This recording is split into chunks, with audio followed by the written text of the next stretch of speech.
Welcome. जोहार, नमस्कार। मैं अहमद सर की पाठशाला में आप सबों का हजारों भावों के नगरी से तहे दिल से स्वागत करता हूँ। तू हंस, तू मुस्कुरा, तू हंस, तू मुस्कुरा, तू जिंदा है और जिंदगी के नाक में दम कर दे, तब तक जब तक आपकी परीक्षा की खोपड़ी में आप छेद ना कर दे। तो चलिए परीक्षा की खोपड़ी में छेद करते हैं। आज मैं क्लास 9 वालों के लिए महत्वपूर्ण नागरिक शास्त्र की जो चैप्टर 2 है उसके प्रश्न लेकर के आया हूँ। सिविक्स की महत्वपूर्ण क्वेश्चन है, तो चलिए देखते हैं क्या क्या है इसमें, देखा जाए और समझा जाए। तो क्लास 9 नागरिक शास्त्र या सिविक्स कर सकते हैं, जिसमें संविधान निर्माण से संबंधित बातें पार्ट 2 है और पार्ट 1 है। ध्यान रखिएगा, चैप्टर 2 पार्ट 1। साउथ अफ्रीका में रंगभेद कब खत्म हुआ? आपको पता है कि साउथ अफ्रीका में रंगभेद के खिलाफ जो नेल्सन मंडेला थे 20 वर्षों तक लगातार संघर्ष करता रहा और अंततः उन्हें जीत मिली थी। और वह कब खत्म हुआ था? तो 26 अप्रैल 1994 को। सोचिए कितने लंबे अरसे तक वो लड़ते रहे थे, 26 अप्रैल 1994 तक।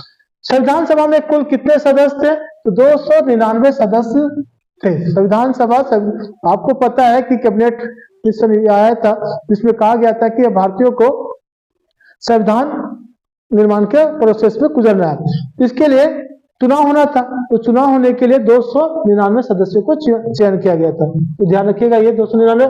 संविधान सभा के अध्यक्ष कौन थे? तो ये ध्यान रखिएगा कि ये अध्यक्ष जो थे वह अस्थायी अध्यक्ष थे।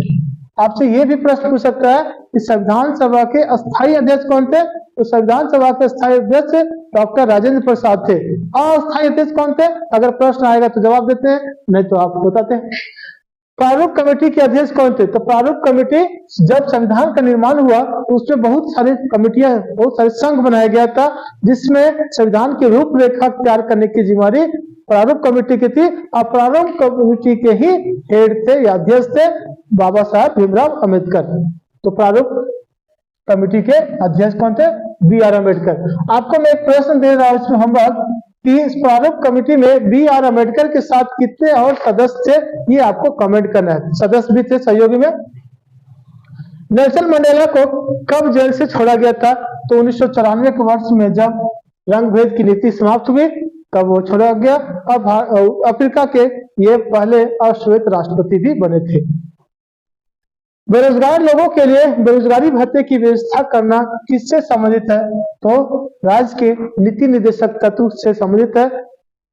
राज्य के नीति निर्देशक तत्व में कहा गया है कि बेरोजगारों को बेरोजगारी भत्ते देना है। देश का सर्वोच्च कानून कौन है? तो हमारे देश का सर्वोच्च कानून संविधान है। हमारे देश का सर्वोच्च कानून संविधान है। उसी में लिखे गई बातों के आधार पर हमारे देश का शासन व्यवस्था चलता है। संविधान सभा की पहली बैठक कब हुई थी? तो संविधान सभा की पहली बैठक 9 दिसंबर 1945 में हुई थी।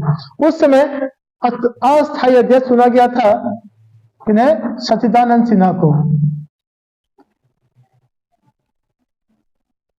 सच्चिदानंद सिन्हा कौन थे? तो संविधान सभा के अस्थायी अध्यक्ष थे। ध्यान रखिएगा, क्यों चुना गया? तो 299 में लगभग जो लोग चयन होकर के आए थे भारत के विभिन्न भागों से, तो उसमें से सबसे बुजुर्ग जो व्यक्ति थे उनको प्रोटेम स्पीकर के रूप में चयन किया जाता था। तो सबसे बुजुर्ग थे सच्चिदानंद सिन्हा और उन्हें संविधान सभा के अस्थायी अध्यक्ष चुना गया था। नेल्सन मंडेला ने रंगभेद नीति का विरोध कब किया था? तो 1928 से। सोचिए 1928 के बाद से लगातार वो करते रहे और 1994 में सफल हुआ था। स्वतंत्र भारत का संविधान कब लागू हुआ? जिस दिन हम लोग गणतंत्र दिवस मनाते हैं। और संयोग की बात है कि आज 24 जनवरी का दिन है। 24 जनवरी के दिन राष्ट्रगान को स्वीकृत किया गया था संविधान सभा द्वारा। और 25-26 एक दिन के बाद हम लोग गणतंत्र दिवस मनाएंगे। उससे पहले आपके लिए वीडियो बनाया गया, तो 75वां गणतंत्र दिवस की अग्रिम बधाई अभी दे देता हूं आपको। 26 जनवरी 1950 को संविधान लागू हुआ था।